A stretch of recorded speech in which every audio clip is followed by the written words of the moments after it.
chimes of that Saturn gong. This is Darren Austin Hall with another quite smoky Wisdom Warrior chat, and I know it's been a while since I've checked in. I'm back in Canada actually before I make a more permanent move to Costa Rica. And today I want to talk about this very interesting topic called cognitive dissonance and the dark night of the soul. So as you've probably been seeing right now on the planet, there is an incredible awakening happening. We are truly in the apocalypse, as the ancient meaning would say of the word. This is the time of great revealing, and so much is being revealed about the systems of our world, the true nature of our leadership, the corruption of this whole pandemic, and the lies and the deception that continue to be foisted upon us as this kind of technocracy is being slowly, or actually quite rapidly, ushered in, and our freedoms are being curtailed. And a lot of people are wondering, why aren't more people waking up to this techno-fascism that's slowly encroaching on us? And one of the reasons is cognitive dissonance.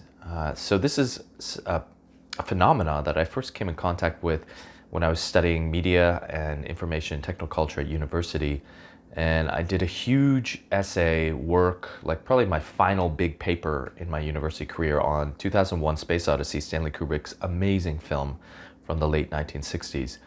And there was a lot of cognitive dissonance associated with this film because it's such a cryptic, enigmatic film, and many people went back to see it again and again and again because when they came in contact with especially the last sort of act of the movie, it was like their brain couldn't wrap their head around what was going on. They couldn't really understand. They wanted to understand because it's our nature and as human beings to be curious and want to understand truth. And so cognitive dissonance is when there are like two contradictory ideas that are taking place within us and they can't really resolve themselves. And we find ourselves in this kind of tumult. It can also be a kind of, it was described to me as a kind of static, when we're given a truth that doesn't make sense or doesn't fit in our worldview. It's like we can't even process it. It's just like it just turns to this static and our brain sort of gets blocked and our mind can't move through that impediment. And I think we have to really bear in mind that as the continued disclosures start to happen about the real nature of our world, the real nature of like what has been going on our planet, we have to understand that there is mass cognitive dissonance occurring. This is why a lot of people are refusing to, do their own research, or refusing to really look beneath the veneer of what we're told is reality from the mainstream media, because they're coming up against these waves of cognitive dissonance. And cognitive dissonance is not comfortable to feel. It makes you feel completely insecure. The whole ground of truth and knowing about the world kind of falls away. And I know firsthand because when I finished my university degree, I had a kind of spiritual awakening in my final year. And subsequent to that, I started to further do research and media investigations, things I was already studying at university, such as the corruption of the military-industrial complex and how, corporatism has really taken over all of the mass media and are using it to propagate ideas in what Derrida called the simulacrum, to create the simulated reality where we're literally mind controlled, and using the media and all the different versions of that, whether it's movies, radio, TV, and now with social media, there's so much more elements of social engineering control happening. But at the time, the sort of red pill, to use this vogue language, that got me was the whole 9/11 thing. So I graduated from university in 2002, a year after 9/11. 9/11, I remember, of course, we all remember how distinctly harrowing that event was. But when I did my research into 9/11, as I was being trained at university to really research beyond just the veneer, the superficialities of the propagation of the mainstream media, as I did my research very diligently, I discovered that the narrative of 9/11 just didn't make sense, and it looked increasingly like it was an inside job. There was all these very, very strange events related to it, and of course using it, to basically just streamline us into another corrupt war with the Second Gulf War and the whole fiasco of the mass weapons of destruction, which never existed. And what I realized very brazenly, and it was kind of leading up to this. This was like the crescendo and then kind of like that peak moment was that, wow, our governments not only don't care about us, but they actually will create events and circumstances where they willfully kill us and murder us.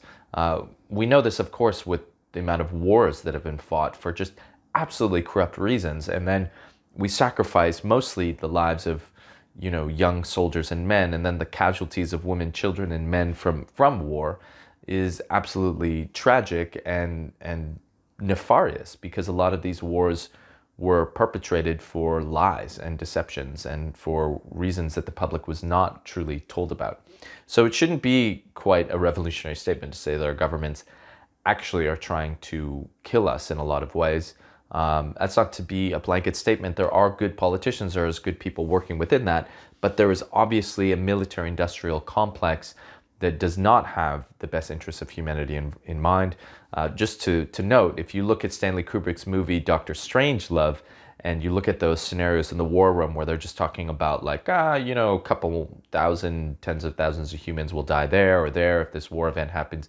That's kind of like the sociopathy and the psychopathy that's like really infected a lot of that elite leadership model in our world. And that is something that we are seeing now, just like being brought forth massively in our world. So what I experienced after that was there were layers of cognitive dissonance I had to go through, where I was kind of rejecting this with a knee-jerk reaction, seeing this. And then when I finally like allowed it in, it was like my whole sense of the world broke down. And when you break through the cognitive dissonance, it's not necessarily the most comfortable thing on the other side, because then all of a sudden your sense of the world, everything you've been conditioned and educated and taught and then reinforced every day by the simulacrum, the simulation of all the media and stuff, it utterly collapses in an instant. It can be like a huge moment. And this led me into a 6-month depression, which I called my dark night of the soul.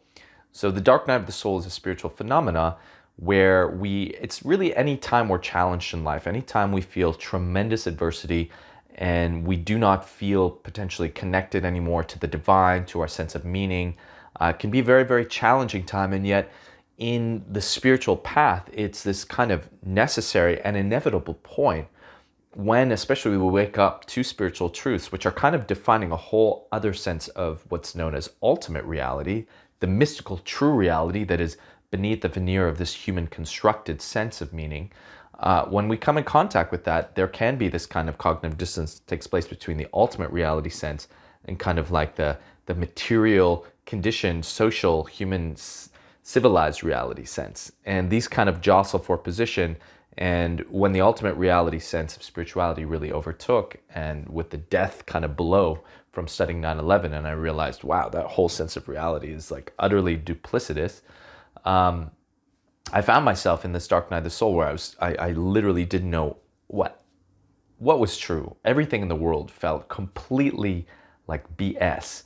And it was scary, it was scary to witness that, to realize like, shit, I don't know what is true anymore. I had no sense of meaning. Suddenly the governments were something I could not trust, and the deceptions that I'd been studying about the media all of a sudden had a whole much more intense, immense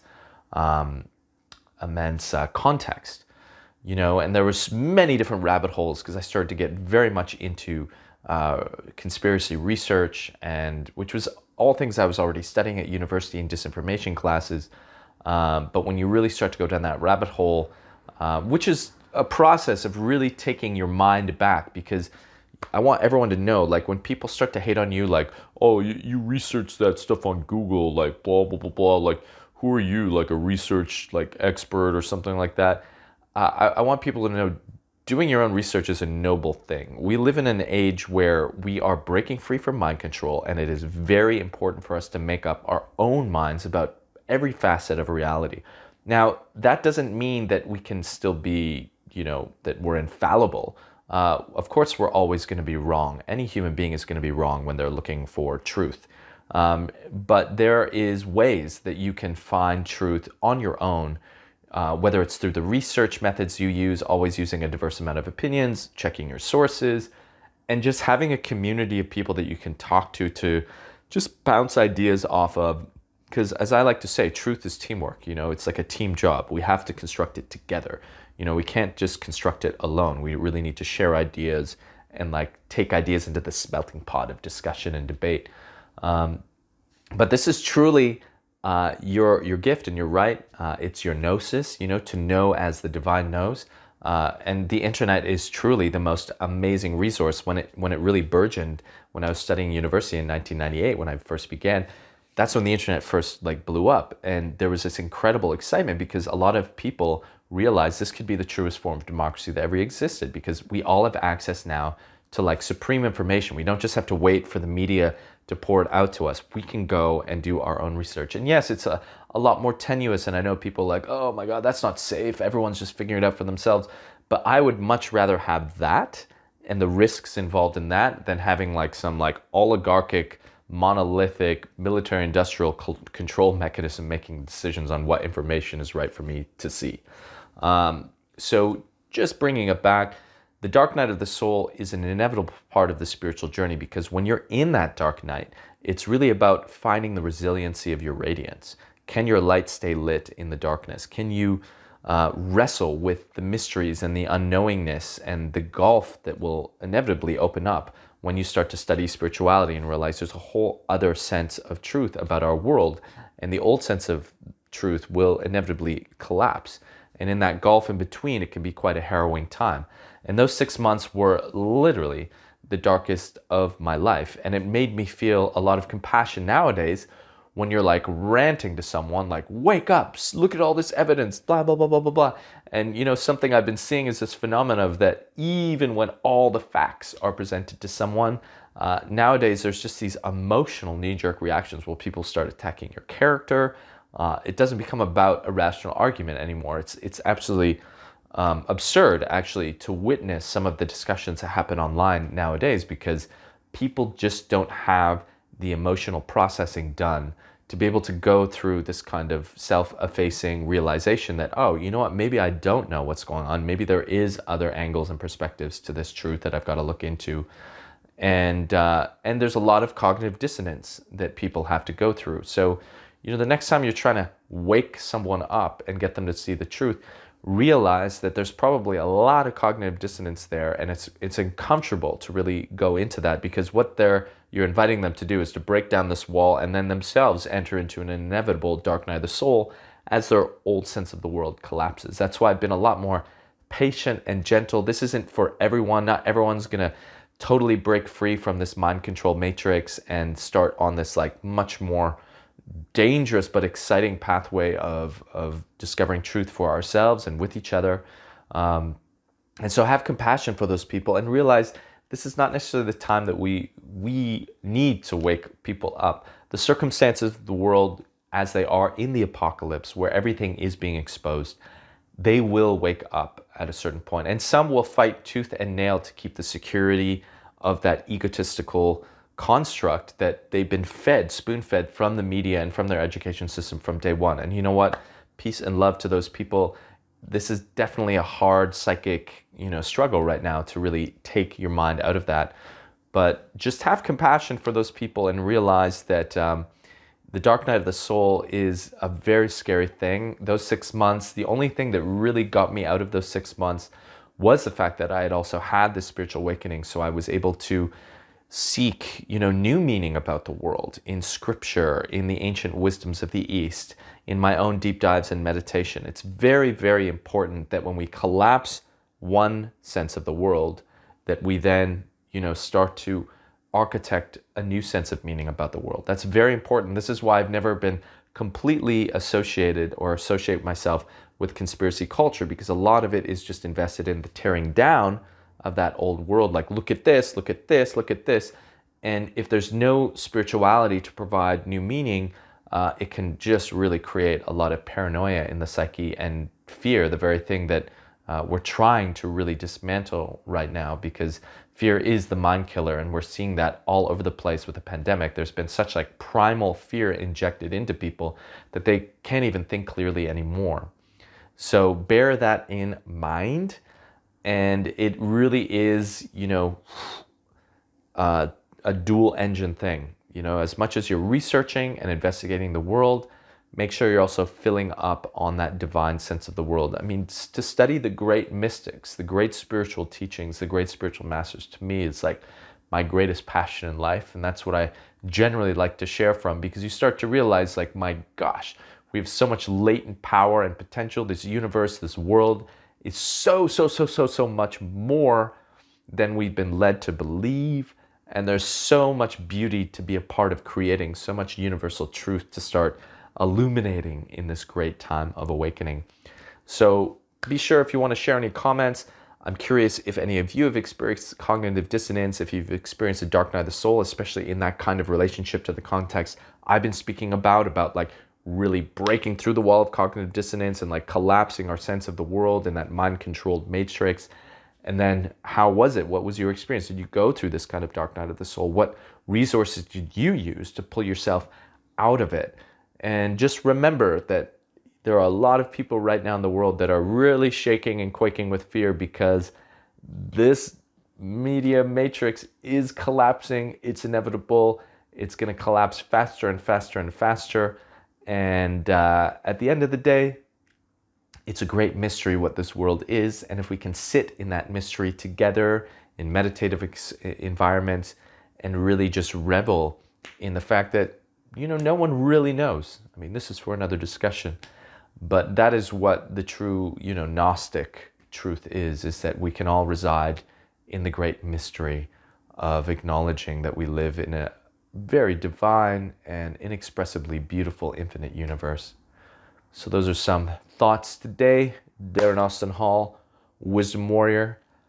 Wherever you are, whatever you're doing, whatever you're going through, be glorious.